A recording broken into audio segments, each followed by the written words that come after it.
Now this movement has many, many uses. He's shifting his weight forward, turning the body, shifting back, turning the body.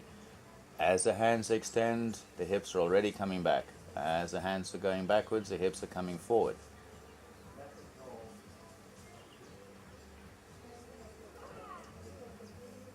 They're very, very good for giving you good flexibility in the ankles, knees, lower back, and every movement in Chen Tai Chi follows this weight shifting and knee twirling pattern. All of them do.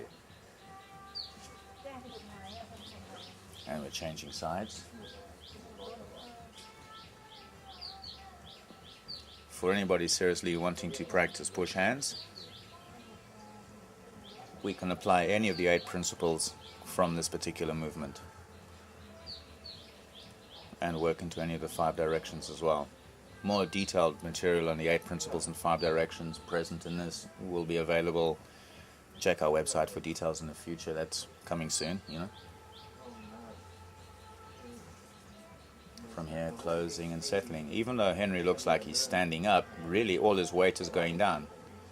Tai Chi is a martial art that offers an opponent an opportunity to become very confused, because the Tai Chi practitioner looks like they're doing one thing where actually they're doing another. Henry is now looking down at the heel of the opposite foot while doing this. This helps to tuck the lower back in and give it a nice little opportunity to set the bones in, because we've been extending the arms out away from the torso, and what could happen when we're beginning or at any time in our practice is that our back starts to bend backwards rather than maintain vertical alignment. As the first level of these exercises is primarily concerned with preparing the body for any kind of physical activity, especially martial arts, and for smoothing the body out afterwards, joint alignment is really important. So taking care of the skeleton and connective tissue is the first priority of a Chen Tai Chi practitioner.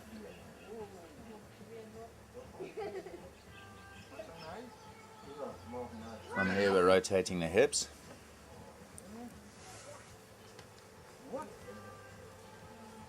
While rotating the hips, the head is staying in exactly the same place. We're making a very large circle around the hips, or a very small one, and this helps to bring the awareness down into the abdomen. The movements aren't really actually happening from the hip joints. They're happening from somewhere sort of midway between the knee and ankle and the waist, with the emphasis on driving the weight through the body, even though the spine is tilted sideways, forward and backwards, so that we, in a situation where we might be pushed, can regain our equilibrium without losing it, or give someone the impression in push hands that we've lost our equilibrium when we actually haven't, and guide them into a trap. The next movements now are very small circles with the knees. While doing these movements, if you practice at home, it's very important to get your knees to press back as far as possible and not to be making circles on bent legs. By pressing back the knees, it helps to drive the legs straight and balance the skeleton, and this will level the hips and also has a beautiful effect of setting in the lower back, you know. So we're very, very slowly, gently preparing the body to adopt different profiles and sink easily. Now we're doing it with the knees together. In Chen Tai Chi, the knees are one of our primary weapons. Knees, hips, shoulder, elbow, forearm or inner arm, back of the wrist, palm of the hand, fists and fingers are used for striking. But it's the parts of the body closest to the spine that will generate the most power. And Fajing, or explosive power in Chen Tai Chi, is generated from shaking the legs and allowing that movement to snap out through the rest of the body, obviously with one or two other little tricks involved, and the subject of Fajing is going to be covered extensively in another one of our contributions to YouTube or DVDs shortly. It's very important that the body is really relaxed, centered, grounded, and moving in a balanced fashion before Fajing is practiced. This movement now helps to set the knee joint into place, stretch open the front of the knee, stretch the ankle, and open up the toes on the foot that you're actually sitting on. Reflex points for the brain are situated behind the toes. So while we're working energy around our groin and navel, We're also tweaking the reflex points for the brain and upper dantian, and therefore creating a really good balance throughout the entire energy system. There's a very good martial arts use for this. If you use your imagination, if you have just toppled someone to the ground and have the hand in a wrist lock, you can place your knee behind the shoulder on the person's neck and pin them without having to go to the ground and embrace them like some jiu-jitsu styles seem to like to do, you know?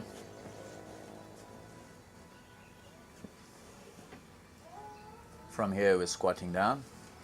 This helps to open up the back of the hips, allow the line from the mid-back to the behind the knee to stretch and extend, and allow the point from the front of the hips right down to the top side of the ankle to open up and elongate. From point to point we do this, sinking the legs a little bit.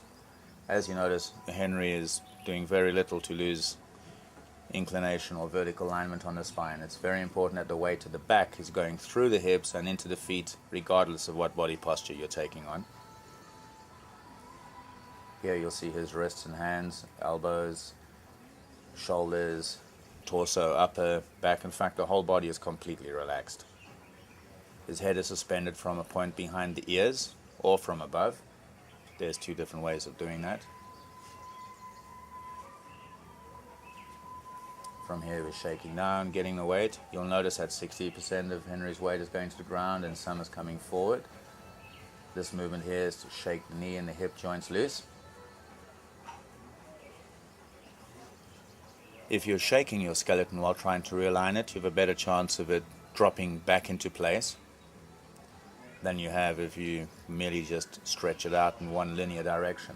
Every movement we do in Tai Chi involves circles and spirals.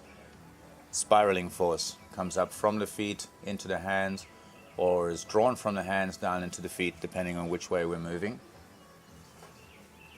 The only thing moving up and down in a straight line generally is the spine as it's sinking, and even then it has the potential to spiral off in any direction.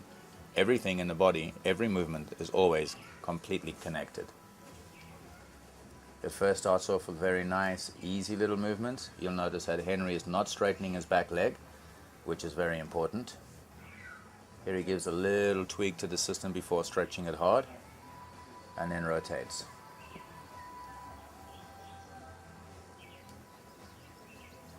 Notice that a sense of gracefulness and fluidity is quite prized by Tai Chi masters and much sought after by students. Physical gracefulness and equipoise obviously equates to mental grace and equipoise.